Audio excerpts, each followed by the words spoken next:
So credit score essentially is the number that defines your life. That's going to be the number that is going to get you that mortgage, going to get you that auto loan rate, going to get you the interest rate that you've been dying to get, and ultimately is going to be the determining factor on if you are going to be able to afford a house.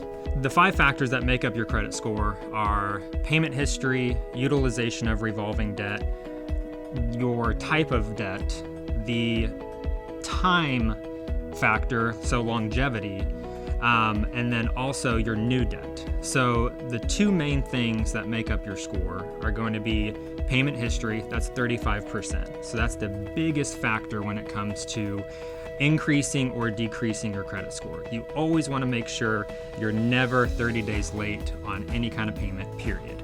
After 30 days late, it goes to the credit bureaus, and that's when it starts negatively impacting your score.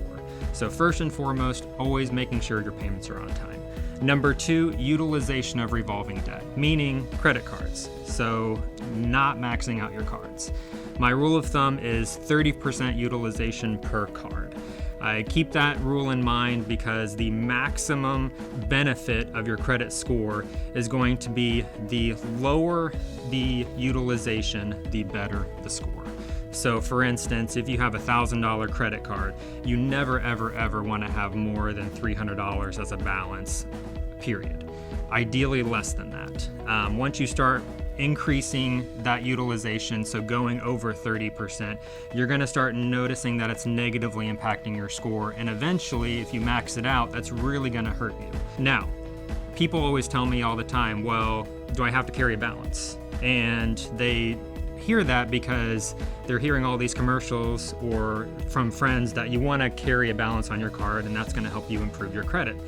It's actually false. The people that are telling you that are the credit card companies themselves because they want to collect interest on you. Tell people all the time, pay your balance off every single paycheck if you can.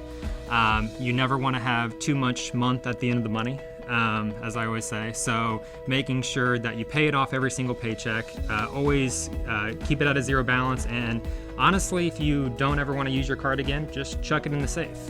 One component that makes up your score is longevity. So people tell me that they want to cancel their card after they use it. They make that purchase at Home Depot and they want to cancel it right after that because they're not going to need it anymore.